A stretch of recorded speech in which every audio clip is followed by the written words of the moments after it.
Good evening, folks, and welcome to the Factivist Project report for Sunday, the 2nd of October. We're getting closer to the midterms, folks. I hope you're all awake, and I'm turning this over to Dave. Pay all attention to the man behind the curtain, or the men behind the curtain. We're going to be talking about media, information manipulation, control, that kind of stuff, propaganda. And specifically, to start with, legislation that politicians are trying to ram through to allow politicians to state misinformation or state violent speech, or to tell Mitch McConnell that he has a death wish, and call his wife Asian racial slurs, or whatever vile nonsense comes out of their mouth. Because, hey, why should internet businesses be like any other business and have their own rules in regards to what you can say inside their space? So we're going to start. I do want to start with, we just did a short presentation. A lot of times we do it for TikTok, and no, we are not affiliated with the liberals of TikTok. I'm not going to mention them anymore today, but we'll go into them in a week or so. They're not liberals. Just so you know, they're not liberals. And they have been targeted by the Southern Poverty Law Center as a hate group. And I believe they were taken off Twitter for a short time. So we're talking about right-wing propaganda machines, and specifically today, politicians spewing nonsense. So let's start this off with one of your favorite guys, if it's going to allow me to screen share. Oh no, is it who I think it is? Well, who do you think it is? It's hard to tell because it's either Greg or Ron, and it's not Ron. It's not Ron. It's Greg. Then it must be the other shitbag on the other coast. So, as we've said time and time again, if you haven't seen us before, if this is your first show, every single local office counts. Every single judicial elected office counts. Not every single judge is appointed by the President of the United States or by a governor. They are oftentimes elected. And now we are facing some serious decisions by one court specifically, and I have a search in here for the 5th District Court of Texas. 2 Republican judges just let Texas seize control of Twitter and Facebook. Now, this is September 19th, 2022. A similar law went into in Florida, and a judge blocked it. So this is basically telling Twitter and Facebook that they cannot block politicians for quote unquote political speech, hate speech. So, and especially right-wing panel of the already conservative United States Court of Appeals for the 5th Circuit handing down an astonishing opinion on Friday, effectively holding that the state of Texas may seize control of content moderation at social media platforms such as Twitter, Facebook, and YouTube. Now, let me break this down really quick. Yeah. Basically, this court has said that a private business cannot control content on its own site. All right. That is Yep. absurd. That is patently absurd. It's as ridiculous as Ron DeSantis saying that companies can't do diversity training. It's ridiculous. And by the way, Ron DeSantis, as I said, he tried a very similar law and has been blocked. They are probably going to take this to the state Supreme Court. And we have several different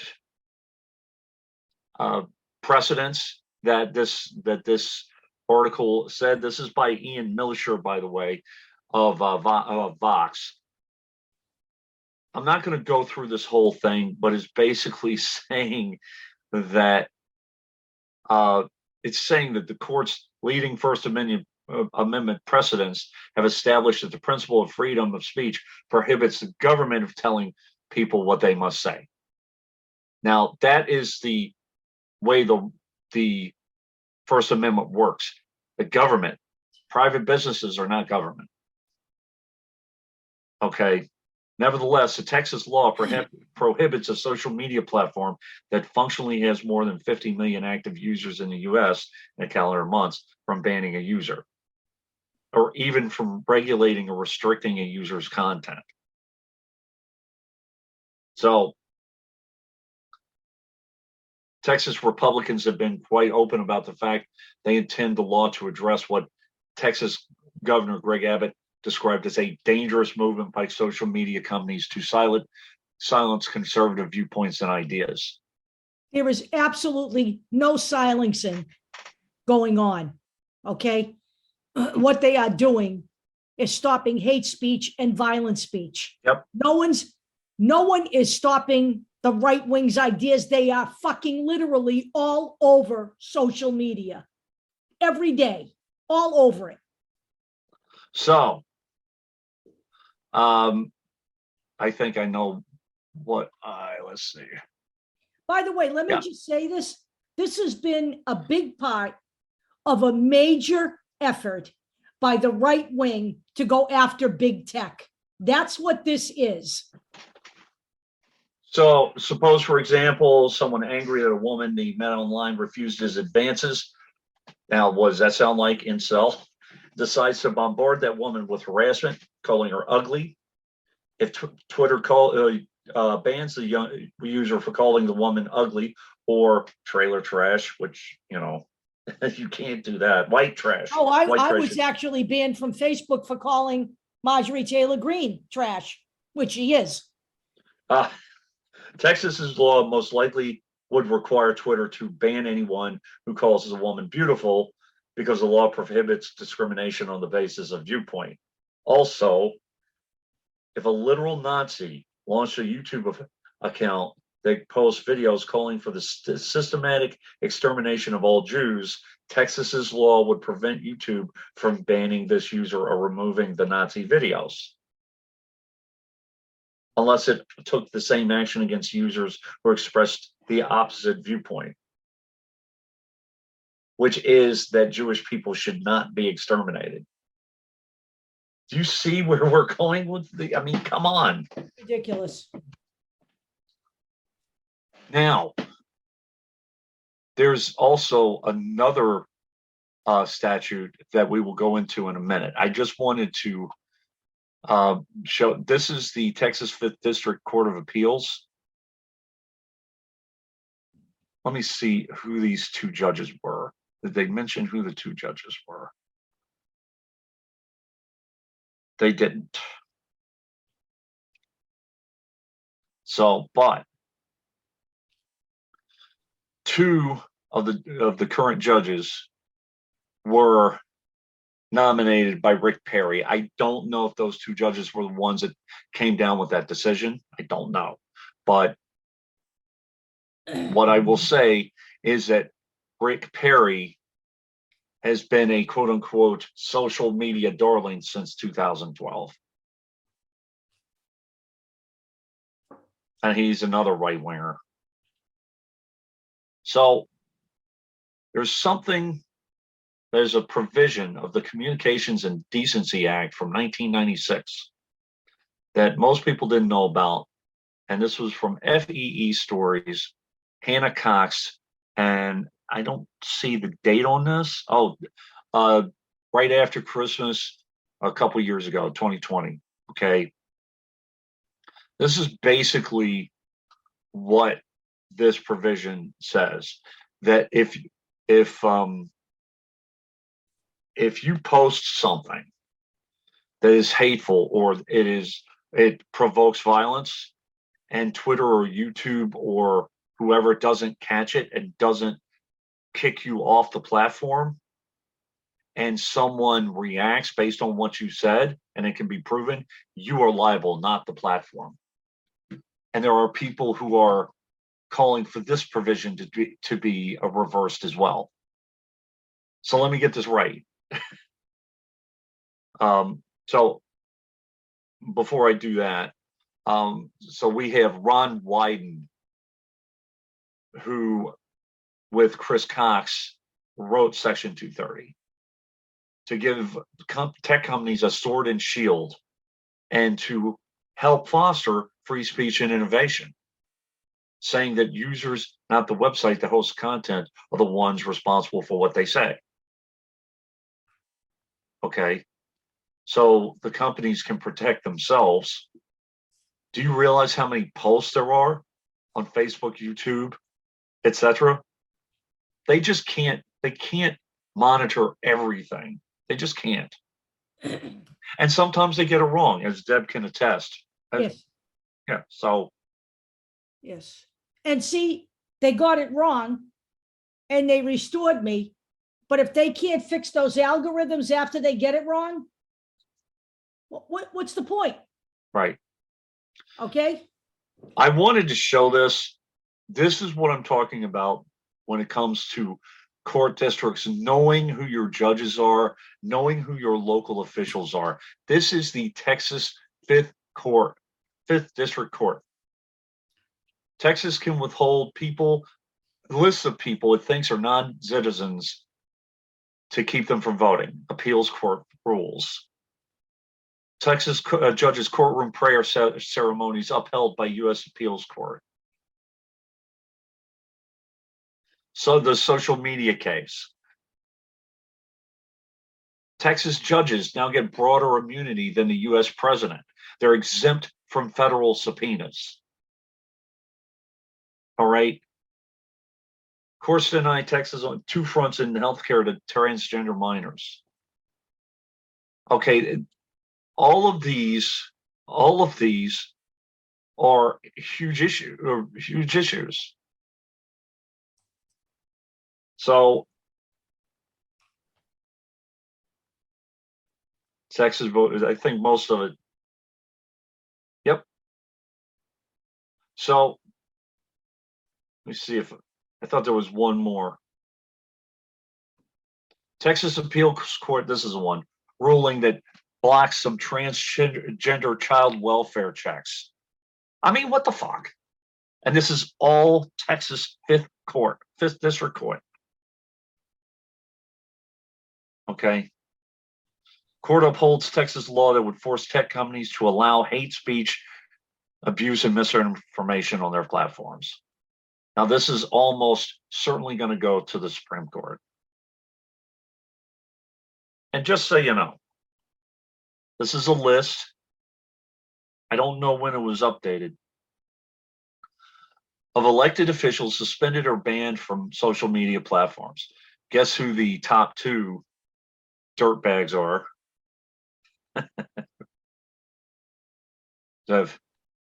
Jim Banks, Briscoe Cain, Marjorie Taylor Greene is probably the biggest offender. Ron Johnson, Barry Moore, tweeting that the alleged 2020 election fraud was a fraud. Attack on the U.S. Capitol was a fraud. Rand Paul, COVID-19 medical misinformation. Donald Trump, pretty much all about January 6th. And he eventually was banned on Twitter and YouTube and Facebook. Okay. Now, Briscoe Cain, he was the one that I saw that was that tweeted an alleged threat against Beto O'Rourke. Most of those threats are veiled, but for Donald Trump, again, I'll as this story moves forward, I'll talk more about that. Anyone that disagrees with you, you're going to basically threaten them and say that, that Mitch McConnell has a death wish. Now, I'm not a fan of Mitch McConnell, but come on. Also, Mitch has to stand up for his wife against racial slurs. Right. Now, as I said, Ron DeSantis had put in a bill previously to protect people. Rebekah Jones is a politician at this point, and she is running against Matt Gaetz. So her Twitter account was suspended, and DeSantis is all happy about it. Okay. So she's a criminal, but Matt Gaetz has been unjustly smeared. That's the way we're going to go with this. And this is May 24th, 2022. So that's when Florida's social media free speech law had been blocked for violating the First Amendment. Now, they are gearing up for the Supreme Court fight already. One thing I'm going to say is just because you have a social media following does not mean that you have more likely voters. The New York Post posted a story recently that Lee Zeldin has a social media follower edge over Kathy Hochul. That was September 23rd. So a story by Zach Williams. That doesn't mean anything. No, it doesn't. It just means that that's all the fucking right wing does is spend their time on Twitter. Not only that, but they don't write legislation. They don't govern. They tweet. That's what they do. And they look to gain the attention of people. And you saw it years and years ago in the 80s with Howard Stern.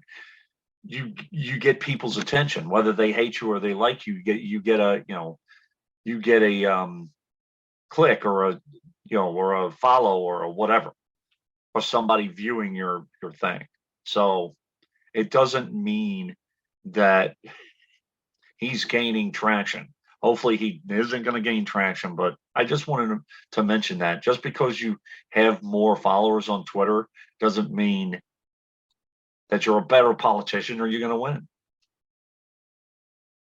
So I mentioned Texas, and I mentioned Florida in terms of trying to block companies from blocking. So blocking. Now, this is Ronnie Jackson. He was a former doctor, White House doctor, and we'll go into some of his history in a minute. But this is his Facebook page. Okay. Our future will be built on freedom. House Republicans' commitment to the American agenda will make sure every student can succeed and give parents a voice, help Americans achieve longer and healthy lives, and confront big tech. So, let's see where this is going. All right, hold on. Oh, yeah. Ronnie Jackson calling for Joe Biden to get a cognitive test. Yeah. Okay. He's the only one actually doing any real work, so I think cognitively he's all right. Yeah. So, calling for security, blah, blah, blah. One of the things I do too, let me see here.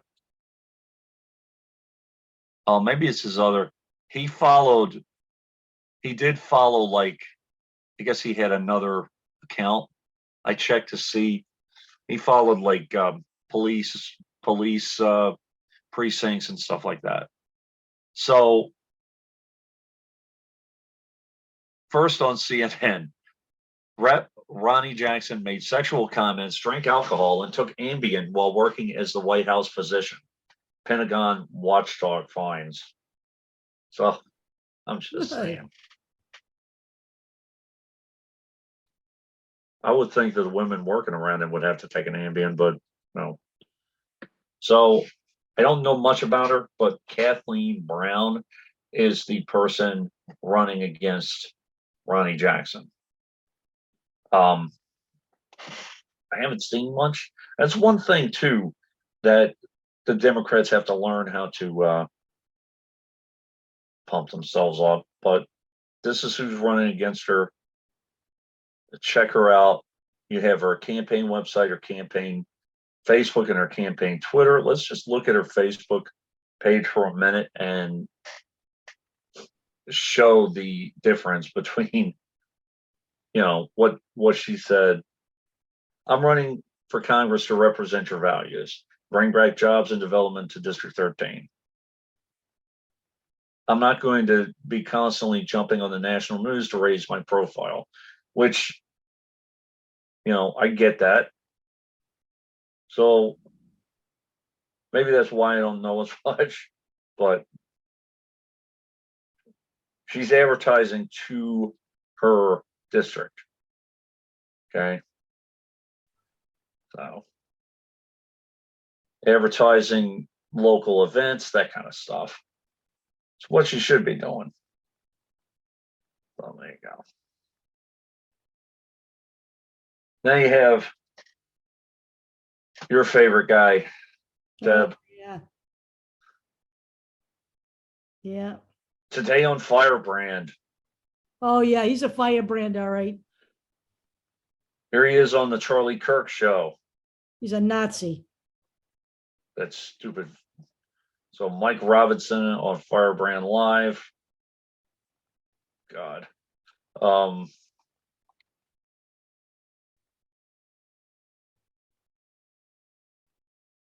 The Merger Filing Free Modernization Act is an anti-big tech piece of legislation.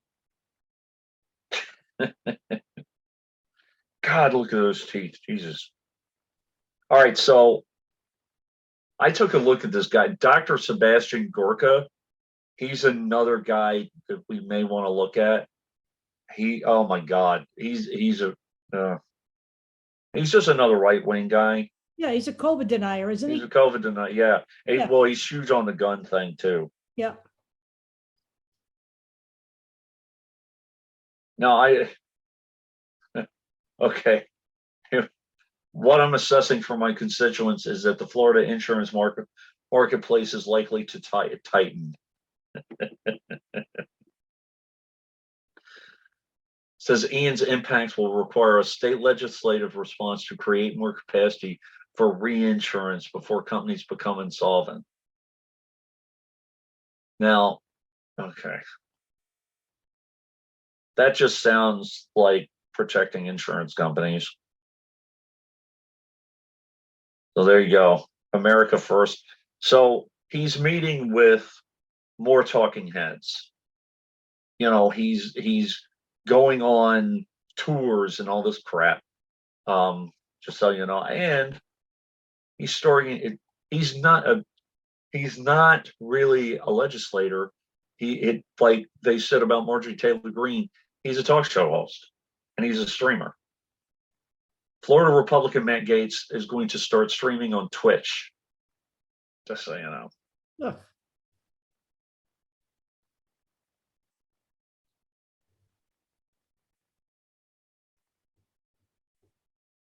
By the way, may I say this about Dr. Simon Gorka? Yeah. Oh, Sebastian Gorka. Sorry. Sebastian Gorka. Yep.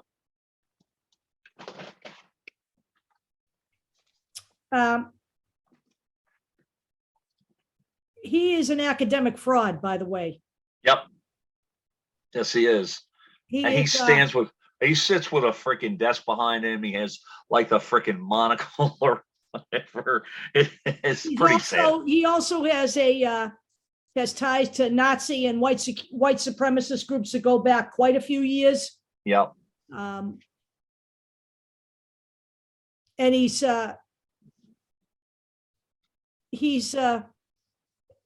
advocated for the banning of Muslims, called Trump's administration well-oiled. It is if you're greasy. It's not if you think it's running smoothly. Yeah, he's a hoax. Let me just put it to you this way. Yeah, and I'll probably do some more on him at some point. I want to see who else he is pushing for. So Media Matters, we've talked about them a lot, and here's something you should never do. They can't find out even if he was a graduate student at this university he went to. Okay, yeah. Which is, the name of it is Corvinus. It has no profile. It doesn't even hit the top 1,000 in the Times Higher Education World University rankings.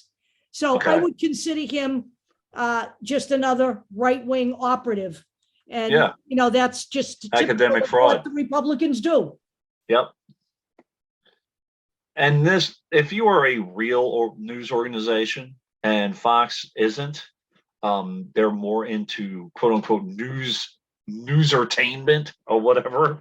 Let's call it what it is. It's a right-wing propaganda outlet. It's a propaganda. And I mean, what Roger Ailes said over and over again is, we don't care about facts, we care about ratings, and we care about, you know, entertaining the people to get more money in there.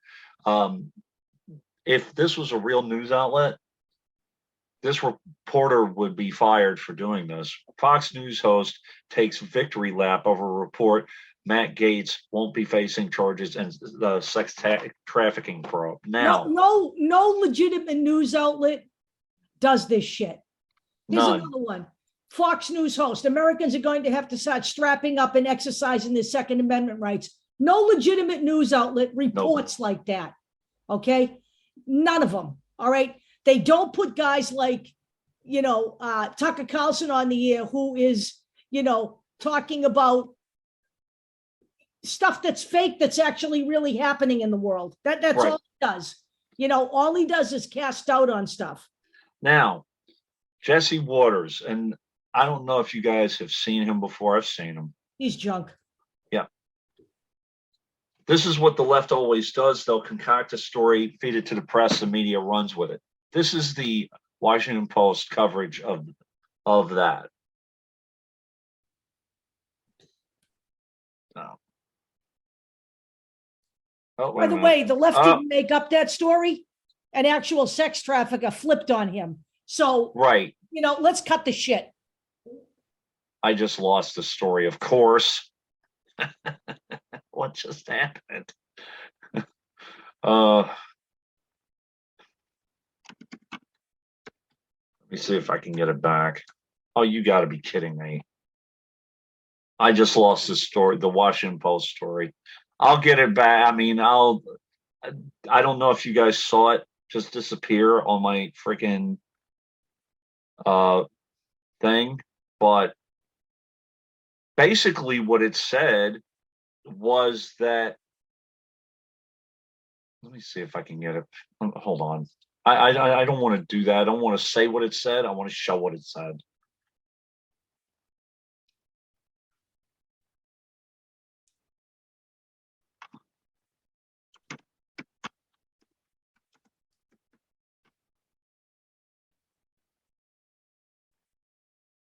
But as I'm trying to get this back,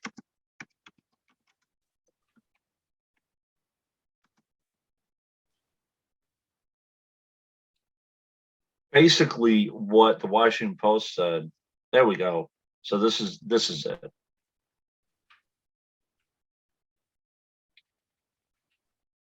So we had that Fox News person saying that the left-wing media always trumps up a story. Career prosecutors recommend no charges for Gaetz in the sex trafficking probe. This is Devlin Barrett, September 23rd.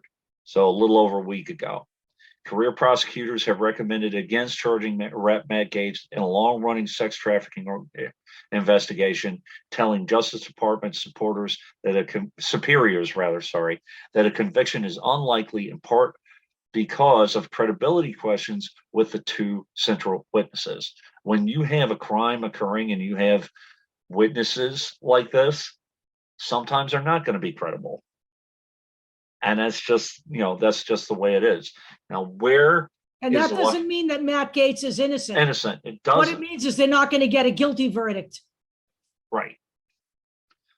So why are they going to continue to try to Why? So they can make him sympathetic? No, thank you. right, exactly. You know, prosecutors continue to browbeat, blah, blah, blah.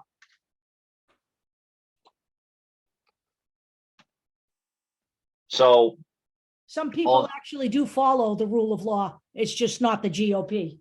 right. Now, on the other side, you have Rebekah Jones, who is running against Matt Gaetz. Now, Rebekah Jones did plead guilty to some things. She was suspended on Twitter not because of any hate speech or any that kind of thing. Twitter was afraid that Rebekah Jones had taken sensitive information from the Florida government and posted it publicly. Okay. She has been given whistleblower status. And the press secretary of Ron DeSantis basically said that she was fired and shut out because she shared information. That's what a whistleblower does, and that's what happens. So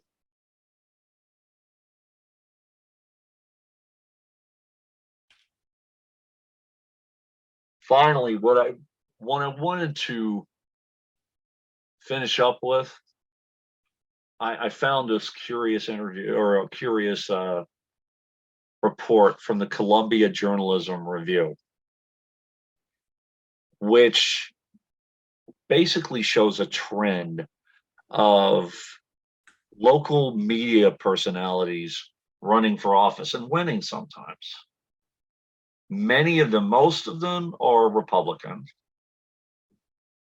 Some of them show no affiliation. I didn't go through all of these, but go through them.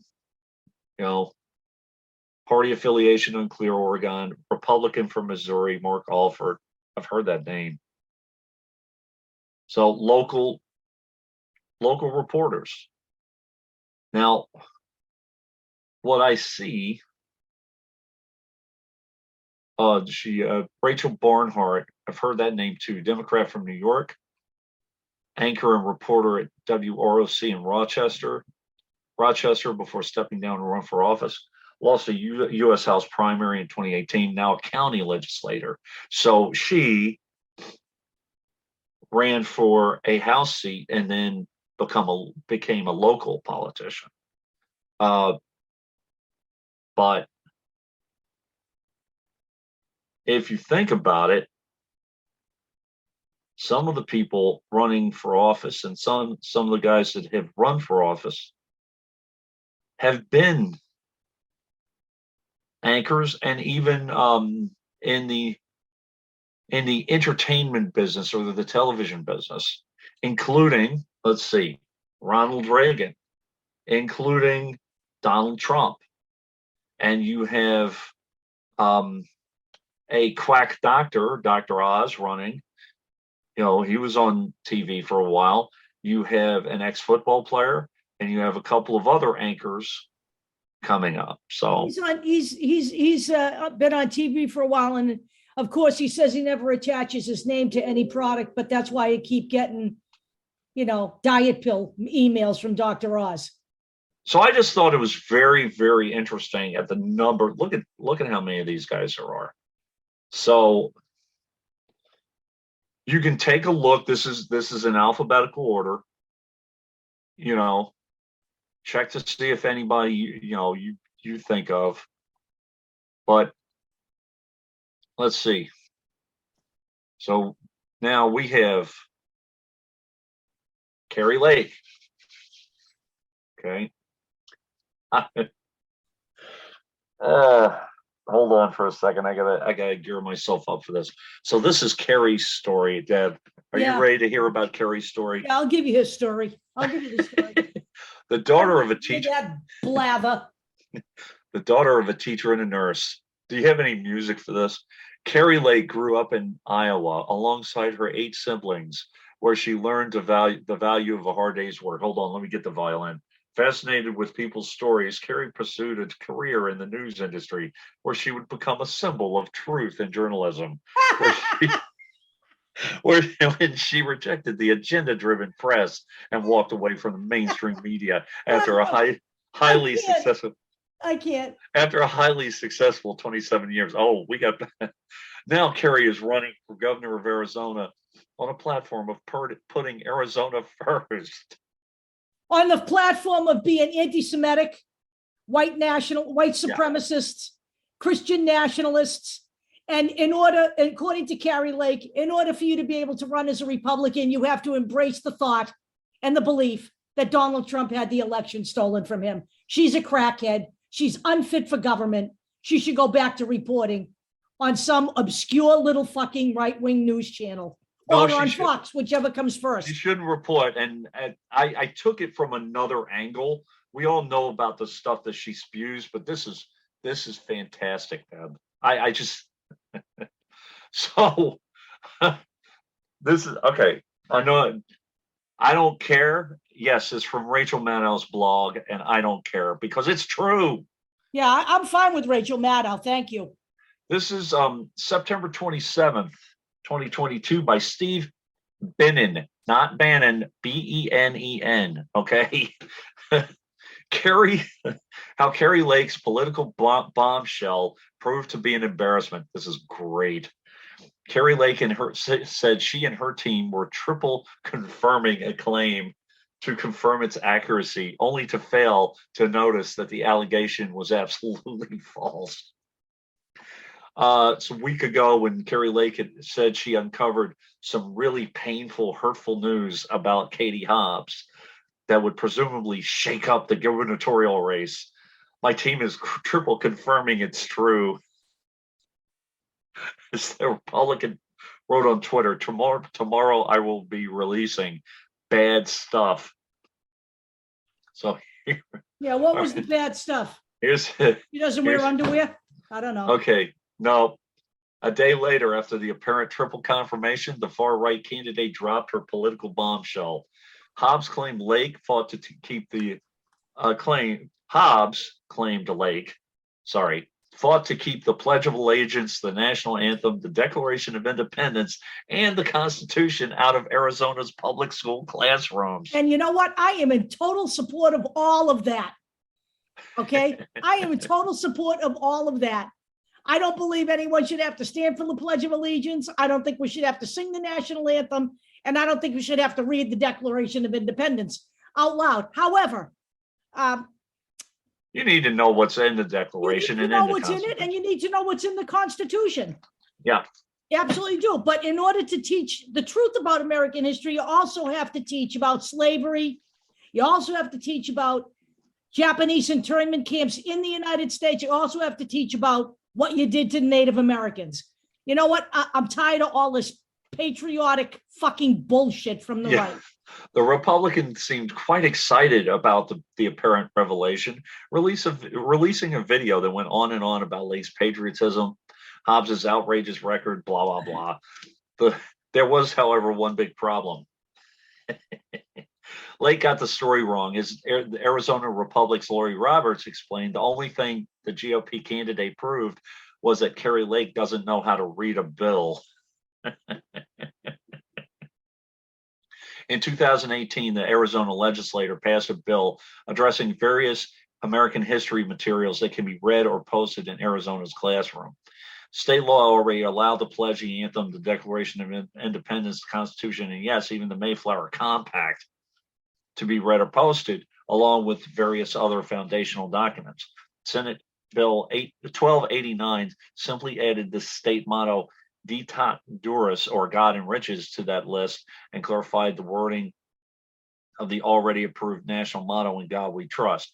Democratic legislators, including Hobbes, balked at the idea of pushing religion in public school Totally classrooms. agree. But even a rudimentary review of the proposal shows that it would not have pushed the Pledge of Allegiance, the national anthem, Declaration, or the Constitution out of schools. Bye, Carrie. Yeah, I don't have any problem with people understanding any of those documents. I do have a Right. problem with honestly, my kids never stood for the Pledge of Allegiance in school. They were never forced to. I believe everything needs to be, I don't think anyone should be forced to do statist stuff. I just don't. Right. That's just my personal bias. I don't think there's anything wrong with, we did it when I was in Catholic school. I did it every morning, but I don't think anybody should be forced to do it. I think if a child does not want to participate, they should not be forced to participate. I have that. That's my thing. All right. So, okay, here we go with Tudor Lake. Tudor Dixon. I'm sorry, Tudor Dixon. Before a career in politics, and this is from her Wikipedia page, Dixon worked in sales at several of her father's steel companies. She acted briefly in the late 2000s and early 2010s, appearing in the vampire web series Transitions, the series apparently playing herself as she was playing a vampire, and the low-budget horror film Buddy Bebop versus the Living Dead. The name of the show was Transitions. You sure she wasn't becoming a transgender vampire? I have no idea. In 2017, Dixon co-founded Lumen Student News, a now defunct news site that produced conservative leading lessons for grade school students. That doesn't surprise me. Nope. In 2018, she became a conservative commentator. By the way, not news reporter, commentator, anchoring the weekly programs American Voice Live on Real America's Voice, a streaming news and opinion channel. Some of Dixon's commentary was controversial in 2018, following Macy's announcements to sell hijabs. She labeled hijabs as oppressive garments. She alleged that Iranian parents are murdering daughters who marry without obtaining parental permission. And in 2020, she excused YouTuber Jenna Marbles' use of blackface as comedy. So, following Joe Biden's victory in the 2020 U.S. presidential election, Dixon did promote the claim of widespread voter fraud and that Trump actually won the election. So she is a Trumper one person. Last thing I'm going to say about Tudor Dixon is this. If she was a real news person, she would never do this. This is by Sarah Bobolts, again, September 23rd. This talks about Tudor Dixon and Gretchen Whitmer. She mocks Gretchen Whitmer using the plot to kidnap her. Okay, so you're making fun of Gretchen Whitmer, in regards to her kidnapping plot. It's just, the sad thing is that Gretchen will tie your hands, put a gun to your head, and ask you if you're ready to talk. For someone so worried about being kidnapped, Gretchen Whitmer sure is good at taking business hostage and holding it for ransom. Come on. Whitmer's campaign responded with a statement emphasizing the severity of the conspiracy against her, threats of violence, whether to Governor Whitmer or to candidates and elected officials on the other side of the aisle, are no laughing matter. And the fact that Tudor Dixon thinks it's a joke, that she is absolutely unfit to serve for public office. Now, I remember, if I can find it, I'll put it in. There is a dramatic increase of threats on both sides of the aisle to politicians on both sides of the aisle. A lot of it is Liz Cheney, Adam Kinzinger, and people who don't. Susan Collins. They mentioned Susan Collins in the article as well. So However, if you look up those who are, I'm not sure it's Democrats threatening Susan Collins. No, I think actually, it's not. Republicans threatening Susan Right. Collins because she's a rhino. Yep. A lot of that has to do with her abortion stance. Yeah. Now, the article that I found, it said something to the effect of 33% of the people who threaten identify as Republicans, 25 as Democrats, and then the rest are kind of like in the wind. That's a large percentage. So as independents or just whatever, and a small percentage of those are considered harmless, but with mental issues, but they know they don't mean it, blah blah blah. This is a disturbing trend, and the people who are running their mouths don't help. They're fanning the flames of this stuff. Right. I'm going to continue with this and continue to talk about it and continue to basically point out the right-wing rhetoric. At this point, you can see what it is. Okay, they offer no solutions. And as a matter of fact, many of the times they offer more problems.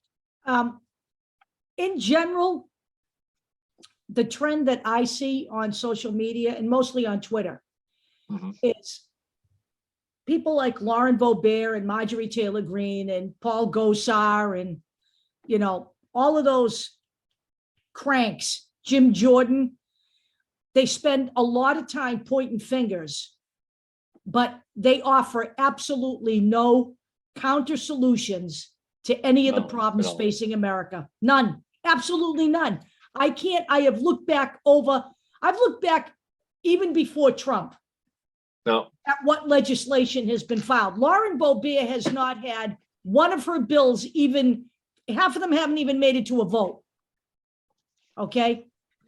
These people don't legislate and they don't govern. What they do is they oppress, they obstruct, and they place blame. Yep. Okay. And they bloviate, basically. Yeah, absolutely. Absolutely. By the way, they do all day long. They just blather, bloviate. By the way, Marjorie Taylor Greene recently called for the imprisoning of her enemies. Now, This was last night. I believe it was in the rally, yesterday's rally. Do you understand what she's saying? I want to throw in prison everyone who disagrees with me. What is that? That's fascism. It is fascism. I mean, come on. How blatant do they have to be at this point? So I'm going to continue that. I realized that there was a ton of information. Hopefully, we'll get into more strategy and all of that. Maybe even after the election, basically get everybody you can, every Republican out that you can, because I don't know how else to show it to you. Because let me just tell you this. There is not going to be any, if they take the House. First of all, let me just say this. We need to expand our majority in the Senate, but it will do us little good if they take the House from us. We have to maintain the House, okay? Yeah. I don't know any other way to say this. If this doesn't happen come 2022, do not think you're going to rectify this in 2024. It doesn't matter if Donald Trump gets arrested. It does not matter if Donald Trump doesn't run. It does not matter if he is finished. It is what he has left behind that matters. They have been doing all of this damage, creating all of this havoc without him being in office, okay? Because he will never shut the fuck up, never. So you guys have to understand who runs this party. And guys like Mitch McConnell, who remain silent as he insults his wife and calls her a racial slur. He is an enabler of Donald Trump. If that were my husband and he didn't stand up for me publicly, I'd fucking slap him silly. And then I'd divorce him. Sorry. Right. Who are you loyal to? A political hack or your wife? Don't talk to me about fucking character, okay? I don't want to hear it. Until I was made aware of that internet law, I was going to do another wake-up call, which is basically people think that Trump is finished. Trump himself may be finished in his political career, but his legacy is not by a long shot. Right. Most of it has to do with the court system. Okay, we may be able to root out a lot of these people. It all depends too on how many of these Trump loyalists we can get out. We're not going to get all of them. I'm not naive. I know there are going to be some that stay, especially in the southern states, or some of the more, I don't know, celebrity of, I don't know. I don't think one of these two are going to stay, Marjorie Taylor Greene or Lauren Boebert. I don't think we're going to get both of them out. And by the way, I do want to say this too. We just lost one more Democrat in the House. Okay. So right now, there'll probably be a special election, but right now we're down another because someone just retired. So understand that. When everybody was like, oh, we haven't, a 9-person lead. Well, that basically is a 5-person swing lead. Right. So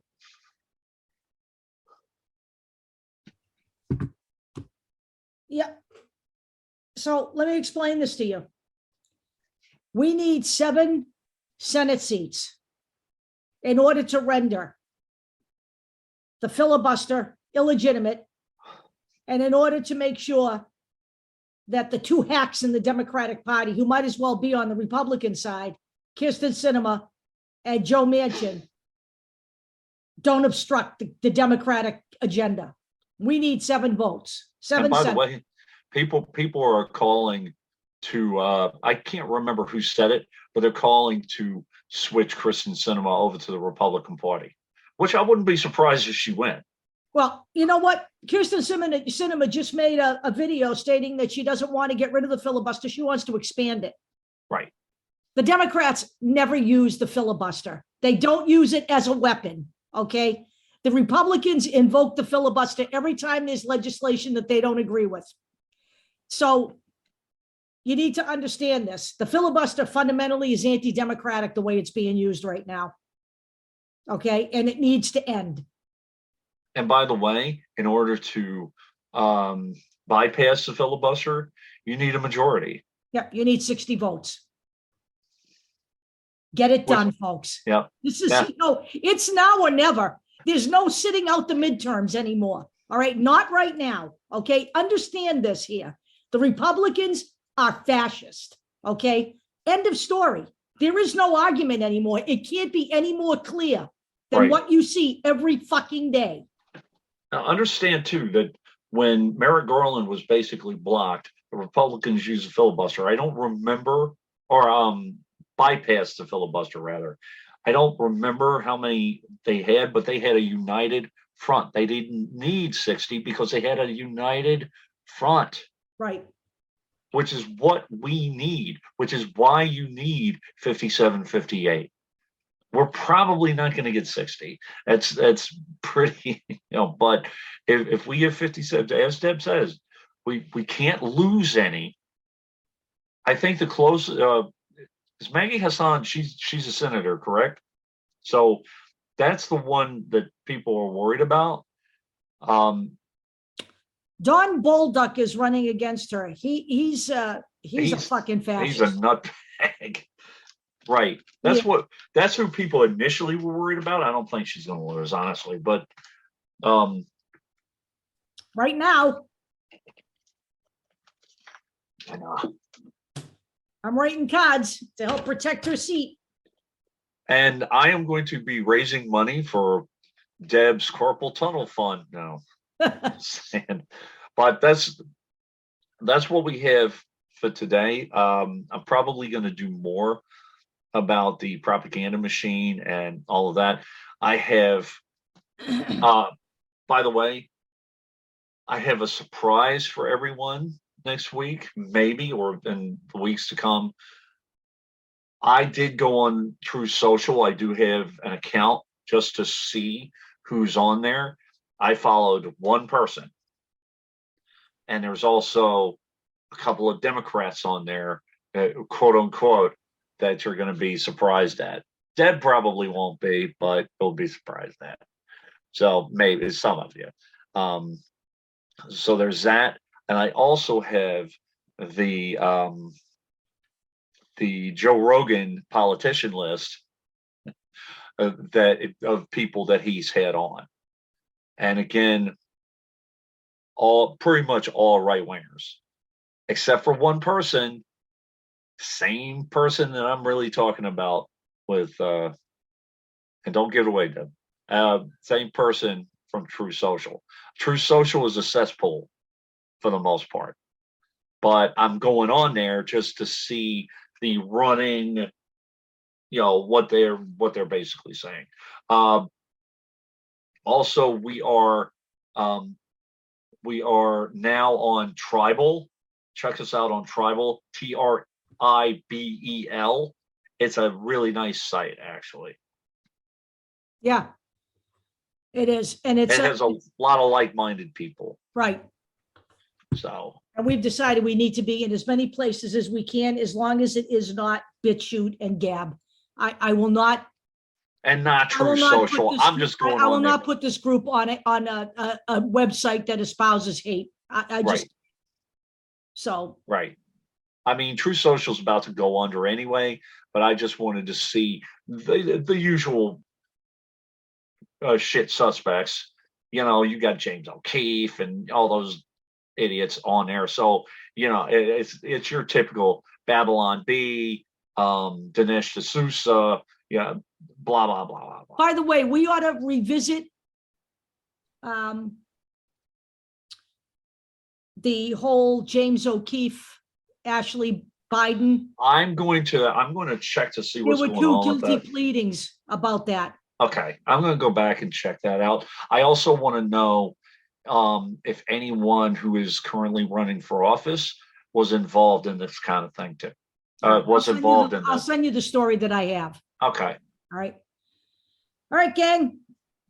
We're going to say goodbye for tonight. I'm going back to writing my cards before my arm falls off.